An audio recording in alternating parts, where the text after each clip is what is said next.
नमस्कार, मैं हूँ पार्थ और आज मैं आपको बड़ी ख़ास जगह लेके आया हूँ। जी हाँ, बहुत खोजने के बाद मुझे पता चला कि नेपाल में घूमने के लिए एक सबसे प्यारी और बड़ी रहस्यमयी जगह है, या यूँ कहा जाए कि नेपाल की सबसे पुरानी मंदिर है चांगू नारायण मंदिर।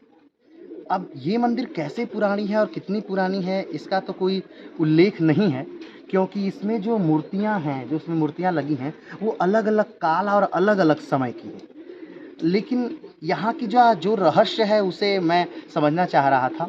अभी ये जो मूर्ति आप देख रहे हैं यहाँ पर, ये जो है इस पक्षी के, ये दिखाया गया है कि ये गरुड़ है, लेकिन इस गरुड़ के पीछे पैर है और पैर बहुत नाखून है और पीछे पूँछ है। तो ये अब कौन-सा जीव है और किस लिए इसका कैसे बनाया गया? इस गेट के यानी मेन गेट पर ये गरुड़ है, भगवान विष्णु की का मंदिर है वैसे, चांगू नारायण मंदिर। और दूसरे गेट पे अगर हम आते हैं, अभी इस मंदिर का जीर्णोद्धार हो रहा है। तो आइए थोड़ी-सी बातें करते हैं। और इस मंदिर की ये जो मूर्तियाँ हैं, ये मत सोचिएगा कि ये मूर्तियाँ नई हैं। इस मंदिर के का ऊपरी दृश्य देखिए, अभी इस मंदिर में कार्य चल रहा है।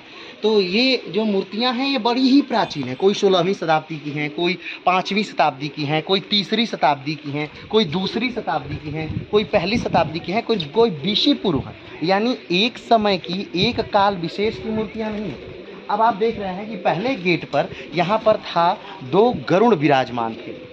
अब इसके दूसरे गेट पर देखिए, यहाँ पर हाथी विराजमान है। यहाँ पे 2 हाथी विराजमान है इस गेट पर, और दोनों अब यहाँ पर, और मूर्तियों की ये जो कलाकृति है ऊपर देखिए, ये सारी ऊपर लकड़ियाँ हैं। ये ऊपर जो है ये पत्थर नहीं है, अब इस काल विशेष के पत्थर नहीं है, लेकिन हाँ, ये जो आगे आगे मूर्तियाँ लगी हैं, ये सब मूर्तियाँ। अच्छा, यहाँ आने के लिए यानी चांगू नारायण आने के लिए आपको क्या करना है? चांगू नारायण आने के लिए आपको करना ये है कि आपको सबसे पहले काठमांडू आना है, और काठमांडू से आपको आना है नागरकोट, ठीक? और वहाँ से फिर आपको लगभग 20 से 25 किलोमीटर दूर पर ये चांगू नारायण का मंदिर विराजमान है। आइए अब इसी के तीसरे गेट को देखते हैं कि यहाँ पे तीसरे गेट पर क्या है। इस दृश्य को देखिए, ये जो है, ये देखिए यहाँ पर सिंह बना हुआ है, लेकिन इस सिंह की आकृति भी इस समय के सिंहों से, यानी जो बने रहते हैं उनकी आकृति जैसी नहीं है। इस पूरे गेट को देखिए, बहुत ही ध्यान से देखिएगा। ये प्राचीनता की बड़ी मिसाल, जैसे कि यहाँ के अब तालों को ही देखिए, यहाँ पे लगे दरवाज़ों को ही देखिए,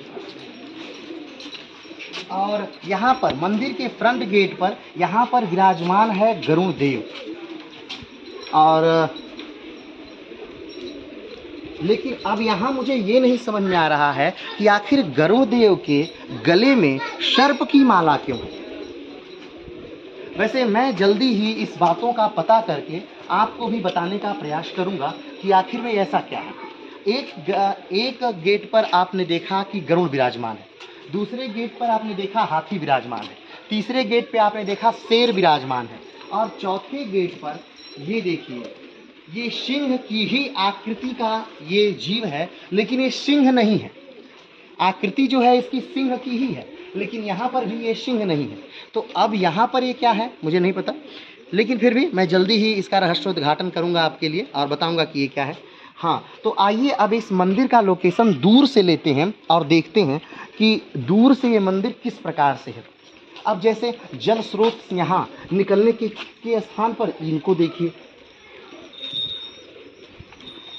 और जानकारी के लिए बताएं कि इस पहली बार हमने किसी इतनी प्राचीन और पुरानी मंदिर में एंट्री के लिए 200 रुपये दिए, जबकि 250 रुपये। अब देखिए ये जो मूर्ति है, ये 16वीं शताब्दी की मूर्ति, ये मूर्ति और ये मूर्ति, ये दोनों मूर्तियाँ 16वीं शताब्दी की मूर्तियाँ हैं। तो अलग अलग काल, अलग अलग समय, अलग अलग विशेष में ये मंदिर बनी है, और अलग अलग काल में ये यहाँ की मूर्तियाँ बनी हैं। तो एक बार दूर से इस मंदिर को हम लोग फिर से देखेंगे। आइए। तो आप जब भी नेपाल आइए, काठमांडू घूमने आइए या पशुपतिनाथ के दर्शन के लिए आइए, तो यहाँ चांगू नारायण ज़रूर आइए। और हाँ, अगर आप बहुत अच्छे ट्रैकिंग के शौकीन हैं तो आप पशुपतिनाथ से चांगू नारायण पैदल यात्रा कर सकते हैं। तो एक बार फिर से इस मंदिर को ऊपर से लेके नीचे तक आप देख सकते हैं। ये है चांगू नारायण मंदिर, जो कि भक्तिपुर ज़िले में पड़ता है।